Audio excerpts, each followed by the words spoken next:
এবার দেখে নেব খেলার সময় শিরোনামগুলো। ক্রীড়া মন্ত্রণালয়ের হস্তক্ষেপ মুক্ত বিসিবি নির্বাচন চান সৈয়দ আশরাফুল হক। ছকে বাঁধা নির্বাচনে অংশ নেবেন না, সাফ জানিয়ে দিলেন সাবেক সাধারণ সম্পাদক। সিন্ডিকেটেড থাকে এবং যদি সরকারের যদি ইনফ্লুয়েন্স থাকে কিংবা ইন্টারফিয়ারেন্স থাকে তাহলে আমি করব না।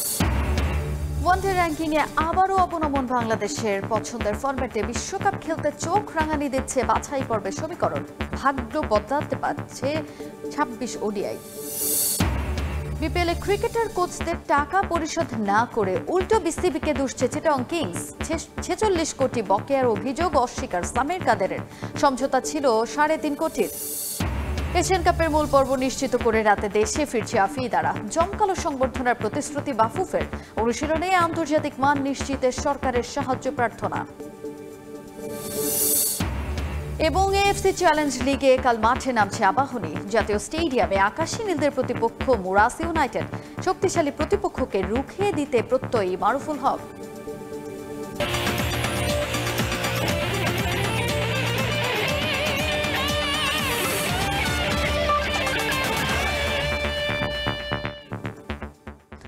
দেখছিলেন শিরোনাম। শুরুতে ক্রিকেটের খবর জানাবো। অন্তর্বর্তীকালীন সরকারের পক্ষ থেকে কোনো প্রকার হস্তক্ষেপ করা হলে বাংলাদেশ ক্রিকেট বোর্ডের আগামী নির্বাচনে অংশ নেবেন না বলে জানিয়েছেন বিসিবির সাবেক সাধারণ সম্পাদক সৈয়দ আশরাফুল হক। নির্বাচনে আগ্রহী হলেও যুব ও ক্রীড়া মন্ত্রণালয়ের সাম্প্রতিক কর্মকাণ্ডে নির্বাচন নিয়ে শঙ্কায় দেখছেন তিনি। তবে সাবেক সতীর্থ এবং সহকর্মী আমিনুল ইসলাম বুলবুলের ওপর পূর্ণ আস্থা রাখছেন সৈয়দ আশরাফ। বর্তমান সময়ের কাউন্সিলরদের সঙ্গে যোগাযোগ না থাকাকে দেখছেন নিজের প্রধান নির্বাচনী চ্যালেঞ্জ হিসেবে। হতে পারবো না, ওটা পরের বিবেচনা। বাট আগে তো গিয়ে তো একটা চেষ্টা নেওয়া থাকবে। তো মাঠের বাইরে থেকে বলা যায় অনেক কিছুই, কিন্তু বাস্তবতা বুঝতে হলে নামতে হবে মাঠে। ক্রিকেটার, বিসিবির সাধারণ সম্পাদক, এসিসির প্রধান নির্বাহী হিসেবে সফলতার সঙ্গে ক্যারিয়ারের সময়গুলো কাটানোর পর এখন আবারও বিসিবিতে আসতে চান সৈয়দ আশরাফুল হক। বাইরে থেকে আর সমালোচনা নয়, ভেতরে এসে গোছাতে চান দেশের ক্রিকেটকে। তবে এতদিন বাইরে থাকার পর এখন আবার নতুন করে পুরানো জায়গায় ফিরতে চাওয়ার কারণটাও ব্যাখ্যা করেছেন তিনি। এত বছর যে ইলেকশনগুলো হয়েছে এগুলো was all like a syndicated election. আগে থেকেই জানতো কে কী হবে, কে না হবে, কে এই হবে। এবার যখন একটা ইন্টারিম গভর্নমেন্ট আছে ইন পাওয়ার, আমি ভেবেছি যে এবার হয়তো একটা ফ্রি ফেয়ার ইলেকশন হবে। ফ্রি ফেয়ার ইলেকশনে আমি হারলাম কি জিতলাম, ইট ডাজন্ট ম্যাটার। বাংলাদেশের ক্রিকেটের কিংবদন্তি তুল্য এই সংগঠকের আবারও মাঠে নামার এই স্পৃহা অবশ্য পছন্দ হচ্ছে না অনেকেরই। দীর্ঘদিন যে মাফিয়াতন্ত্র চলেছে বিসিবিতে, ক্রিকেট বোদ্ধাদের মতে এখনও সেখান থেকে মুক্তি মেলেনি। রন্ধ্রে রন্ধ্রে রয়ে গেছে তাদের অবস্থান। সঙ্গে আবার যুক্ত হয়েছে ক্রীড়া মন্ত্রণালয়ের অযাচিত হস্তক্ষেপ।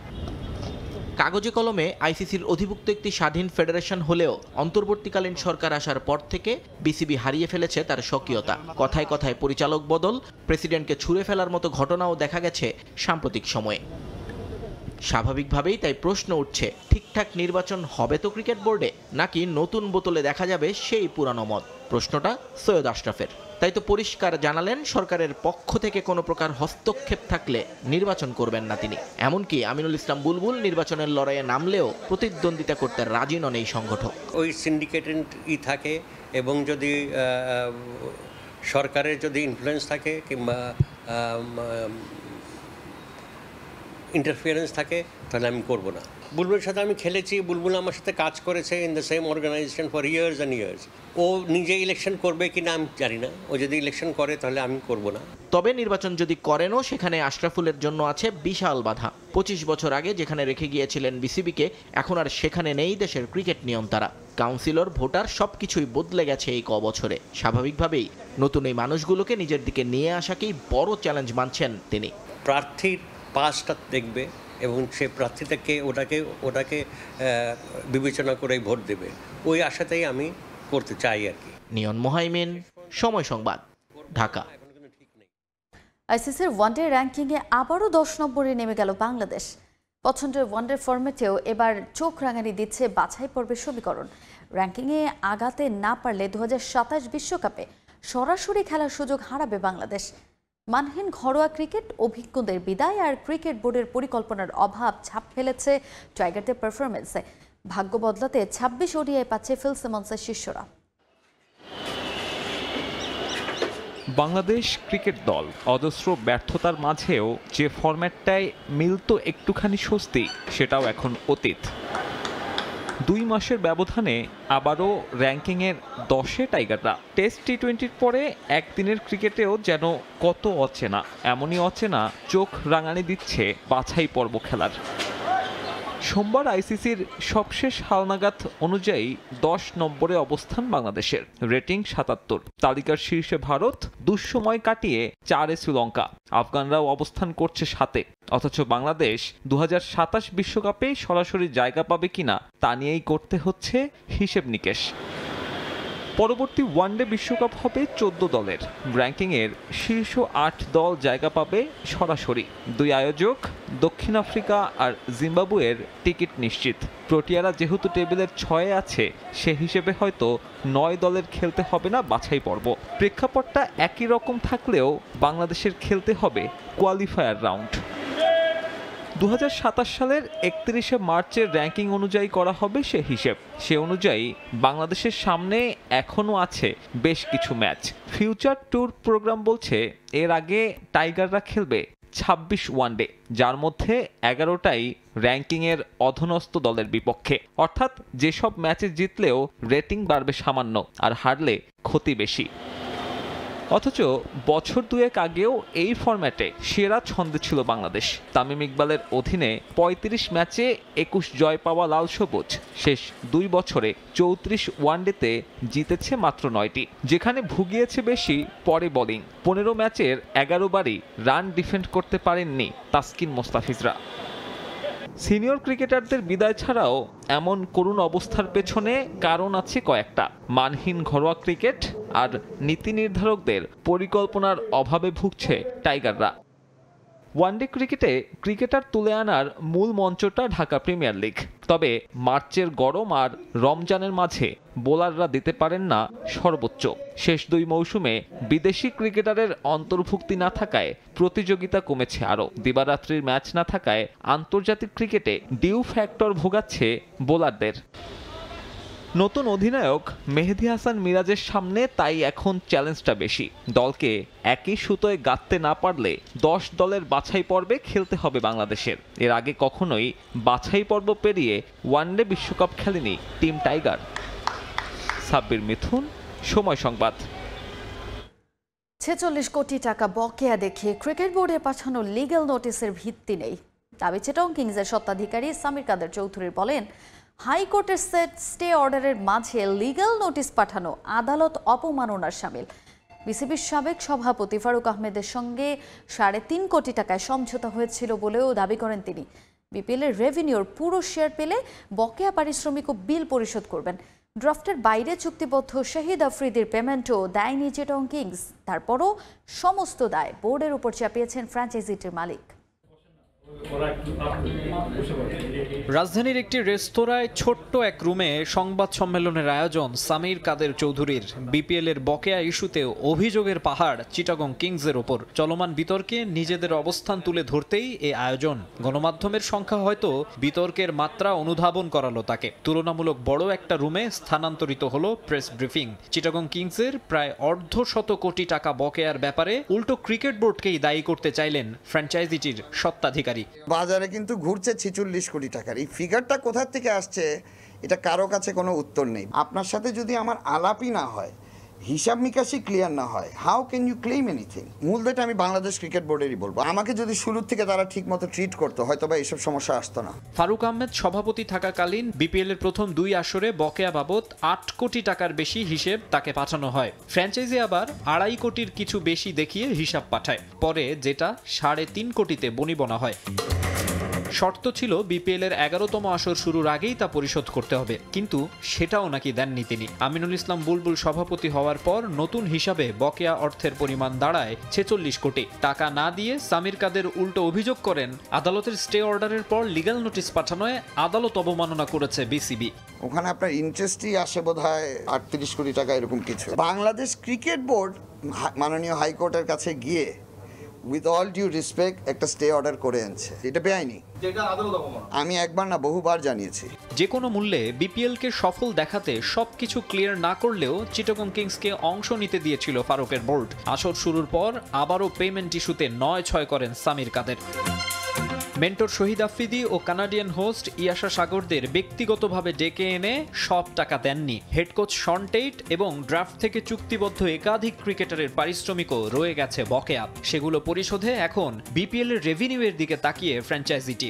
আমি যদি 60-70-80% পেয়েও যাই, I think I am very lucky. ওনারা কি পেমেন্টস করবে ওটা আমি এখনো জানি না। ওটার উপর নির্ভর করে হয়তোবা আমার কিছু টাকা ওখানে বাকি থাকতেও পারে। বাকি যেগুলো হয় ওগুলো আমার তরফ থেকে পূরণ করতে হবে। আমাদের টাকা আমাদেরকে দিয়ে দিবেন, আমরা পরিশোধ করব। মেবি আমারও এটা বলা উচিত ছিল। বোর্ড আমাকে যেটা নিয়ম অনুযায়ী বলেছে এইভাবে ফরম্যাটটা ফিল আপ করে দেন, উই উইল মেক পেমেন্টস। আফ্রিদিটা তো ধরেন বোর্ড থেকে কোনো কিছু করেন, এটা আমার সাথে ব্যক্তিগত ব্যাপার। যেহেতু উনি চলে গিয়েছিলেন, এটা নিয়ে একটা কমিউনিকেশন গ্যাপ হয়ে গিয়েছিল। আর পারভেজ ইমনটা আমি আগেও বলেছি, কিছু একটা জিনিস ছিল যেটা আমার পছন্দ হয়নি। 12তম আসরে বিতর্কমুক্ত থাকতে চাইছে ক্রিকেট বোর্ড। স্পোর্টস ম্যানেজমেন্ট এজেন্সির মাধ্যমে হবে আসর। ফ্র্যাঞ্চাইজি দেওয়া হবে 5 বছরের জন্য। আস্থা হারানো সামির কাদের চৌধুরীর সেখানে জায়গা করে নেওয়া দুঃসাধ্য, যদিও আশা ছাড়েননি চিটাগং কিংসের স্বত্বাধিকারী। 100-200 কেন, যাদের 1000 কোটি টাকা আছে তাদের আসা উচিত। আমার কাছে ভাইয়া 1000 কোটি টাকা নাইও, আমার কাছে যা আছে I will do my level best for the love of cricket. আমার ইচ্ছা এখনো আছে। মাকসুম আলম খান, সময় সংবাদ, ঢাকা। অবশ্যই আছে। এবার দেশের ফুটবলের খবর। ইতিহাস গড়ে প্রথমবারের মতো এশিয়ান কাপের মূল পর্বে জায়গা করে নেয় অনূর্ধ্ব 20 নারী ফুটবল দলকে সংবর্ধনা দেবে বাংলাদেশ ফুটবল ফেডারেশন। এশিয়ান কাপের আগে জাপানে সিনিয়র দলের সঙ্গে 1 মাসের প্রস্তুতি ক্যাম্পে অংশ নেবে জুনিয়ররাও। এছাড়া নারী ফুটবল দলের জন্য আন্তর্জাতিক মানের প্র্যাকটিস ফ্যাসিলিটির ব্যবস্থার জন্য সরকারের এগিয়ে আসা উচিত বলে মনে করেন বাফুফে নারী উইংয়ের চেয়ারম্যান। প্রথমবারের মতো অনূর্ধ্ব 20 নারী এশিয়ান কাপে জায়গা করে নিয়ে ইতিহাস গড়েছে বাংলাদেশ। সাউথ এশিয়ার গণ্ডি পেরিয়ে এশিয়ায় আফ্রিদাদের এই অর্জন নতুন করে স্বপ্ন দেখাচ্ছে, হাতছানি দিচ্ছে বিশ্বকাপে খেলারও। যদিও ধীরে চলো এগোনোর পরিকল্পনা বাংলাদেশ ফুটবল ফেডারেশনের। বয়সভিত্তিক দলের এই সাফল্যকে স্মরণীয় করে রাখতে সাগরিকাদের সংবর্ধনা দেবে বাফুফে। আমরা একটা প্ল্যান করছি, অফকোর্স তাদেরকে আমরা রিসেপশন দেবো, because you have to understand they are the winning team. First time হিস্ট্রিতে তারা আন্ডার 20 লেভেল আমরা কোয়ালিফাই করেছি। Definitely will give them a due reception, এবং আমি বিশ্বাস করি তাদেরকে সেটা অবশ্যই একটা উৎসাহ হিসেবে কাজ করবে। এবং ইনশাল্লাহ তাদের এখন অনেক কাজ, সত্যি কথা আমাদের আন্ডার 20 এবং ন্যাশনাল টিমের অনেক বড় একটা চ্যালেঞ্জ। জাতীয় দলের পাশাপাশি বয়সভিত্তিক দল এশিয়ান কাপের মূল পর্বে জায়গা করে নেয় দায়িত্ব বেড়েছে বাফুফে নারী উইংসের। ডাবল মিশন সামনে রেখে প্রস্তুতি ম্যাচের প্রতিপক্ষ নিয়ে চলছে আলোচনা। ইতিবাচক সাড়া পেলে এশিয়ান কাপের আগে জাপানে 1 মাস সিনিয়রদের সঙ্গে ক্যাম্প করবে জুনিয়ররা। নারী ফুটবল দলের শক্তিশালী পাইপলাইন বয়সভিত্তিক দলের সাফল্য সহজ করে দিয়েছে বলে মনে করেন নারী উইংস চেয়ারম্যান। জাপান ফুটবল ফেডারেশনের কাছে তো আমরা চেয়েছিলাম 2টা জিনিস, একটা হলো প্র্যাকটিস ম্যাচ আর একটা হচ্ছে ট্রেনিং। তো প্র্যাকটিস ম্যাচটা তো ওরা পারবে না জানিয়ে দিয়েছে, কারণ ওই সময় ওদের টিম জাপানে থাকবে না। আর ট্রেনিংটা আমরা করব। ট্রেনিং যেহেতু আমরা বলেছিলাম যে আমরা সিনিয়র টিমের জন্য ট্রেনিংটা চেয়েছিলাম, আজকে আমি আবার মেল করেছি জাপানকে যে সিনিয়র জুনিয়র বোথ আমাদের যেহেতু এজ লেভেলটাও কোয়ালিফাই করেছে, আমরা দুইটাই অ্যাট এ টাইম করতে চাচ্ছি। তো আশা করি সেটাও হয়ে যাবে জাপানে।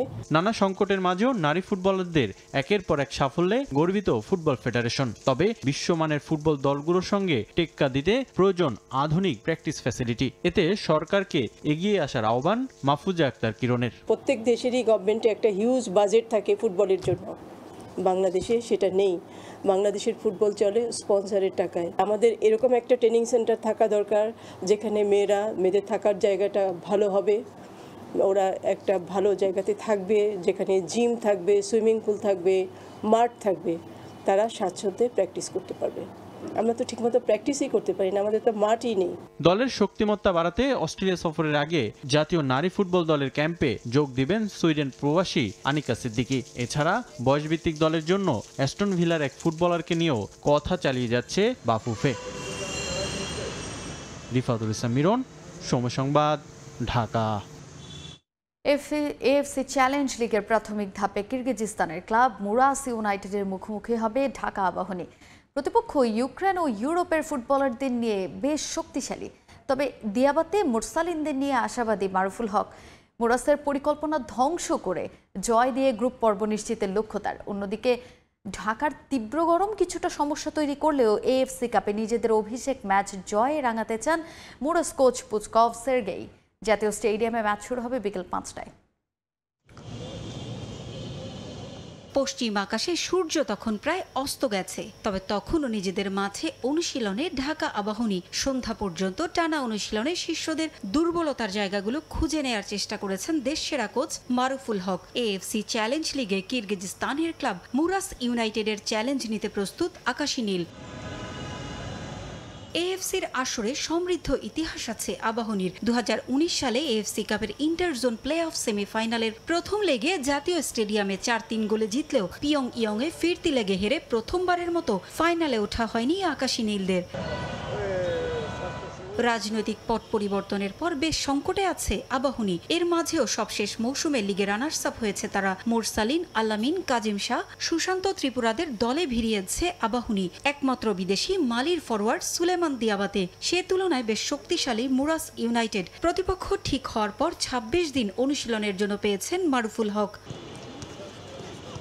মুরাসের 7 থেকে 8টা ম্যাচের ভিডিও অ্যানালিসিস করেছেন তিনি। আক্রমণে আলামিন দিয়াবাতের সঙ্গে ইব্রাহিম, মাঝমাঠে কাজেম, মোরসালিন, শাকিল, রক্ষণে ইয়াসিন, কামরুল মুরাদদের নিয়ে প্রতিপক্ষের পরিকল্পনা ধ্বংস করে জয় পেতে চান মারুফুল হক। তাদের লাস্ট 7টা ম্যাচ দেখে আমার কাছে মনে হয়েছে যে যদি আমার প্লেয়াররা প্ল্যান ওয়াইজ খেলতে পারে এবং তাদের যে স্ট্রং পয়েন্টগুলো আছে সেগুলো যদি প্রোটেক্ট করতে পারে তাহলে আমি আশাবাদী এই ম্যাচে নিয়ে। আমি চাচ্ছি যে মেন্টালি যেতে সাইকোলজিক্যালি যেন তারা এটা মাঠে ইমপ্লিমেন্ট করতে পারে। এবং যে জিনিসটা হলো, একটা জিনিস হলো আপনার সৃষ্টি করার থেকে ধ্বংস করা সহজ, তো আমি সেই পথেই আগাচ্ছি আর কি। প্রতিপক্ষ মুরাস ইউনাইটেডের এই ম্যাচ দিয়ে অভিষেক হচ্ছে এএফসি কাপে। 2023 সালে প্রতিষ্ঠিত ক্লাবটি গত বছর জয় করেছে কিরগিজ কাপের শিরোপা। ইউক্রেনের দিমিত্রি ওরেস্তো, আন্দ্রিয়া বাতসুলারা আবাহনী ম্যাচে হতে পারেন তুরুপের তাস। ক্লাবের অর্ধেক ফুটবলারই বিদেশি আর অর্ধেক স্থানীয়। খেলায় তাদের পুরোপুরি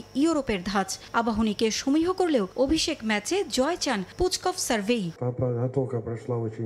এখানে আসার আগে আবাহনীর একটা ম্যাচ দেখেছি, সেটা কাজে আসবে আমাদের দলের পরিবেশ খুবই বন্ধুত্বপূর্ণ, সেটাই আশা করছি আমাদের জিততে সহায়তা করবে। তবে এখানে আর্দ্রতা ও গরম বেশি, সেটা আমাদের ফুটবলারদের উপর প্রভাব ফেলতে পারে। মুরাসকে হারিয়ে জয় দিয়ে ঘরোয়া মৌসুম শুরুর লক্ষ্য মারুফুল হকের। পারভিন আক্তার, সময় সংবাদ, ঢাকা। প্রতিভা থাকা সত্ত্বেও বসুন্ধরা কিংসে ম্যাচ খেলার পর্যাপ্ত সুযোগ পাননি শেখ মোরসালিন। স্বপ্ন বাস্তবায়নে ঢাকা আবাহনীতে বাংলাদেশ জাতীয় ফুটবল দলের আক্রমণ ভাগ্যের নির্ভরতার এই প্রতীক। এএফসি কাপে মুরাস ইউনাইটেড শক্তিশালী হলেও আকাশী নীলদের সামর্থ্যে আস্থা রাখছেন তিনি। নিজেকে উজাড় করে দিয়ে আবাহনীকে জয় উপহার দেওয়ার লক্ষ্য মোরসালিনের। অক্টোবরে হংকংয়ের বিপক্ষে ম্যাচ নিয়ে এখন থেকেই নিজেকে প্রস্তুত করছেন এই ফরওয়ার্ড। সিঙ্গাপুর ম্যাচের ক্ষত ভুলে হোম ও অ্যাওয়ে 2 পর্বেই জয় পাবে বাংলাদেশ, আশা তার। এএফসি চ্যালেঞ্জ লিগের হাই ভোল্টেজ ম্যাচ আবাহনীর সামনে। সে ম্যাচ সামনে রেখে আমরা কথা বলবো দলের প্রাণভোমরা আক্রমণ ভাগের খেলোয়াড় শেখ মোরসালিনের সঙ্গে। আমরা জানবো তার লক্ষ্য এবং সামনে জাতীয় দলের ম্যাচ আছে, আমরা সে বিষয়ে কথা বলবো মোরসালিনের সঙ্গে। মোরসালিন, মুরাস ইউনাইটেড কি লক্ষ্য নির্ধারণ করেছেন এই ম্যাচ নিয়ে? খুবই ইম্পর্ট্যান্ট একটা ম্যাচ আমাদের এএফসির।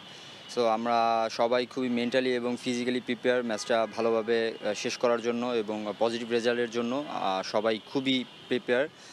কোচ লাস্ট আমরা 20 to 25 ডেজ ট্রেনিং করেছি এখানে। সো আমি বলবো প্রিপারেশন খুবই ভালো। কি মনে করছেন যে আপনি দলকে কতটুকুন ভূমিকা রাখতে পারবেন? অ্যাকচুয়ালি আমাদের টিমে তো শুধু ফরেন প্লেয়ার একজন, সুলেমান দিয়াবাতে। সো আমি মনে করি এটা আমরা যারা লোকাল যারা আছে আমাদের জন্য একটা পজিটিভ দিক, যে আমরা সুযোগ পাচ্ছি, আমরা শো করতে পারবো, আমরা শো করার টাইম পাবো। সো আমি মনে করি এটা যদি আমরা আমি যদি পজিটিভলি নিতে পারি বা আমরা পজিটিভলি নিতে পারি যে হ্যাঁ একটা বেস্ট অপরচুনিটি আমাদের জন্য, সো আমি মনে করবো অবশ্যই আমরা ভালো একটা রেজাল্ট নিয়ে বের হতে পারবো। এমনি প্রতিপক্ষ মুরাস ইউনাইটেড কেমন মনে হচ্ছে আপনার কাছে? অবশ্যই ওরা স্ট্রং টিম, ওরা খুবই ভালো টিম। ওদের অনেক ফরেন প্লেয়ার আছে, ওদের লোকাল প্লেয়ার আছে, ওদের সমন্বয় করে খুবই ভালো টিম। তো আমরা আসলে ওদের নিয়ে আমরা অনেক স্টাডি করছি। সো আমরা কোচ যেভাবে আমাদেরকে ইনস্ট্রাকশন দিয়েছে যদি আমরা ওইভাবে ফলো করতে পারি ম্যাচের মধ্যে, আমার মনে হয় না আমরা বুঝতে পারবো যে ওরা ওই রকম ভালো টিম বা কি। আমরা আমাদের খেলাটা জাস্ট খেলবো, দ্যাটস ইট। জাতীয় স্টেডিয়ামে হংকংয়ের মতো দলের সঙ্গে খেলা তো কতটুকুন স্বপ্ন তো নিশ্চয়ই দেখেন? না, সেটা অবশ্যই, যেহেতু ন্যাশনাল টিমের খেলা আছে সামনে, হংকংয়ের সাথে খুবই ভাইটাল ম্যাচ। আমাদের ম্যাচটা যেভাবে হোক জিততে হবে। সো ওইটার প্রিপারেশন তো অবভিয়াসলি থাকে মনে মনে, বাট আমাদের কি ডে বাই ডে যাইতে হয়, সামনে কিছু ম্যাচ আছে। সো অবশ্যই স্বপ্ন যে ওই ম্যাচটা যেভাবে হোক আমাদের জিততে হবে, যেহেতু লাস্ট ম্যাচটা আমরা জিততে পারিনি, একটা মনের মধ্যে একটা আক্ষেপ রয়ে গেছে। সো চেষ্টা থাকবে যেভাবে হোক ওই ম্যাচটা জেতার জন্য এবং বাকি যেই ম্যাচগুলো আছে ওইভাবে খুব ভালোভাবে শেষ করার জন্য। আমরা শুনছিলাম শেখ মোরসালিনের লক্ষ্য এবং উদ্দেশ্যের কথা।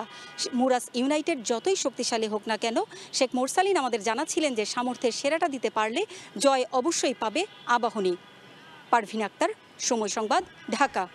ভারতীয় ক্রিকেটে আলোচনার তুঙ্গে রোহিত কোহলির ওয়ানডে ভবিষ্যৎ। 2027 সালের ওয়ানডে বিশ্বকাপে এই দুই তারকাকে না রাখার পক্ষে বিসিসিআইয়ের সাবেক নির্বাচক দেবাং গান্ধী। তাদের পরিবর্তে তরুণ জয়সওয়াল পন্থদের নিয়ে বিশ্বকাপের পরিকল্পনা সাজাতে বলেছেন তিনি। এছাড়া রোহিতদের পরে ওয়ানডে অধিনায়কত্ব শুভমান গিলকে দেওয়ার কথা বলেছেন অনেকে। গুঞ্জন আছে বিসিসিআইও নাকি চাইছে এমনটাই। 2027 ওয়ানডে বিশ্বকাপ কি খেলবেন রোহিত কোহলি? এই প্রশ্নটাই এখন ভারতীয় ক্রিকেটের টক অব দ্য টাউন। কেউ বলছেন তাদের খেলা উচিত, আবার অনেকে বাজি ধরছেন তরুণদের পক্ষে। টি-20 বিশ্বকাপ জিতিয়ে একসঙ্গে শটার ফরম্যাটকে বিদায় জানান রোহিত কোহলি। অবসর নিয়েছেন টেস্ট ক্রিকেট থেকেও।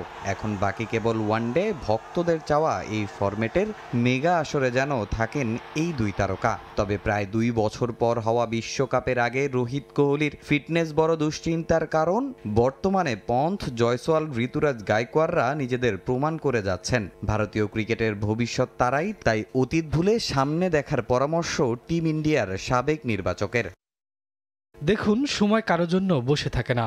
বিশ্বকাপের এখনো দেরি আছে। সে সময় রোহিত কোহলির ফর্ম, ফিটনেস ঠিক থাকবে কিনা সেটা নিয়ে বড় প্রশ্ন থেকে যায়। আমার মতে তাদের জায়গায় নতুন কাউকে ভাবা জরুরি। পন্থ, জয়সওয়াল এখন দলের সঙ্গে ভালো মানিয়ে নিয়েছেন, তাদের সুযোগ দেওয়া উচিত। এছাড়া দলের নতুন নেতৃত্বেরও প্রয়োজন। ভারতের ওয়ানডে দলের অধিনায়ক এখনও রোহিত শর্মা। গুঞ্জন শোনা যাচ্ছে এশিয়া কাপের পর অস্ট্রেলিয়া সিরিজে ওয়ানডে অধিনায়ক পরিবর্তন করতে পারে ভারতীয় ক্রিকেট বোর্ড।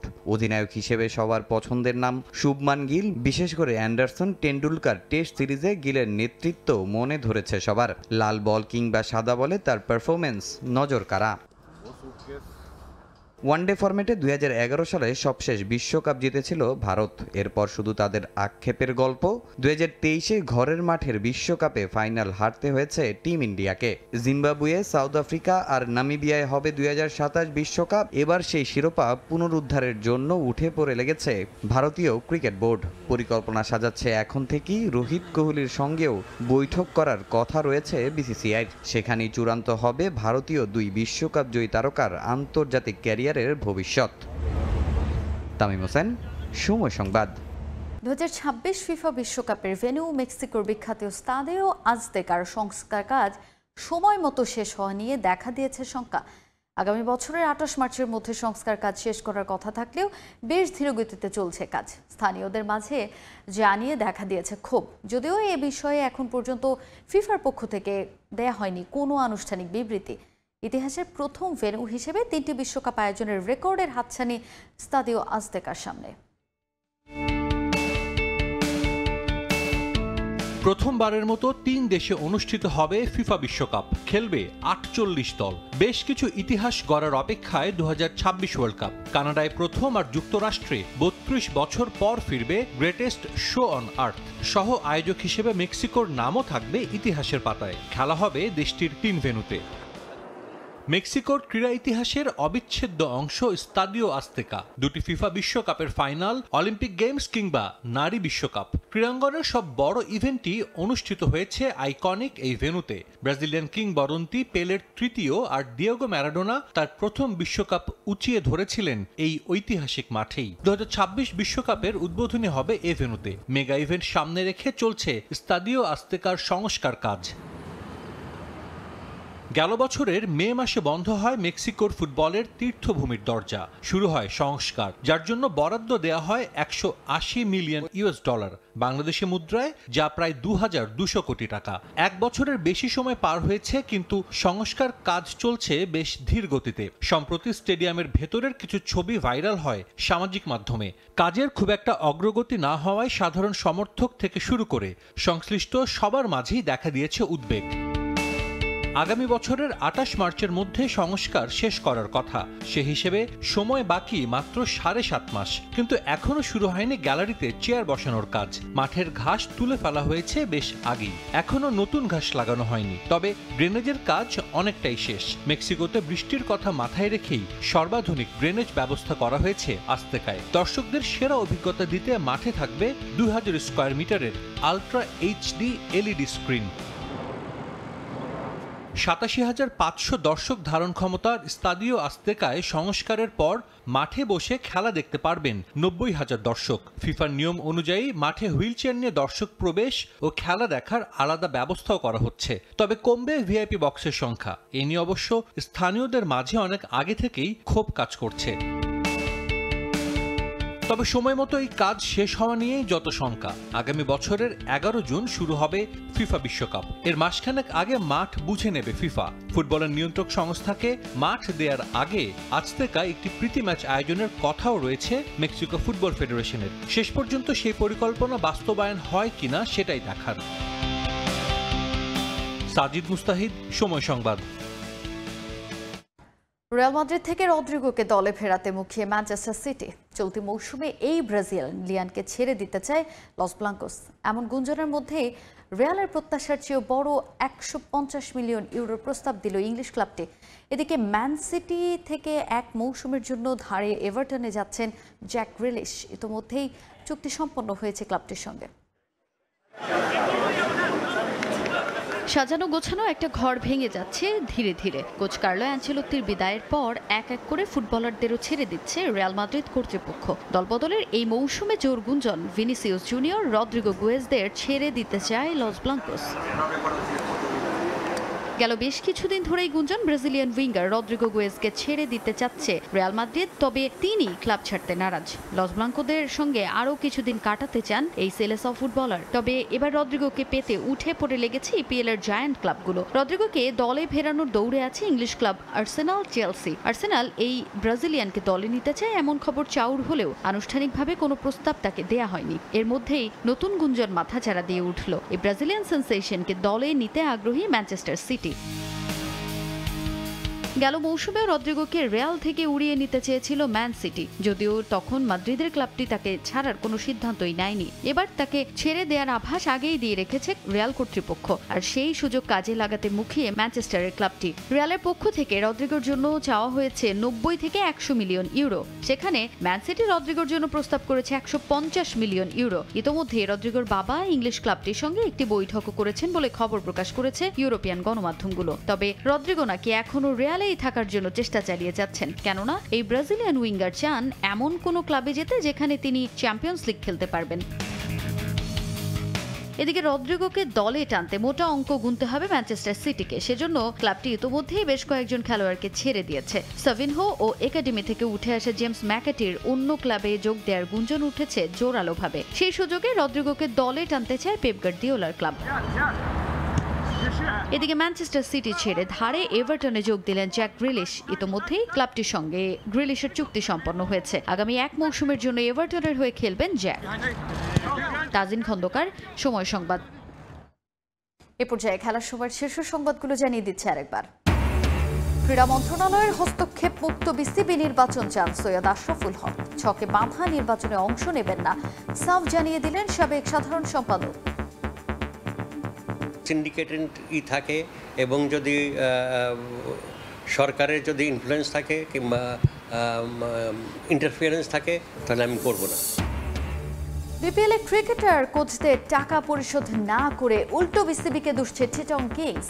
46 কোটি বকেয়ার অভিযোগ অস্বীকার সামির কাদেরের। সমঝোতা ছিল 3.5 কোটির। এবং এশিয়ান কাপের মূল পর্ব নিশ্চিতে রাতে দেশে ফিরছে আফিদারা। জমকালো সংবর্ধনার প্রতিশ্রুতি বাফুফের। অনুশীলনে আন্তর্জাতিক মান নিশ্চিতে সরকারের সাহায্য প্রার্থনা।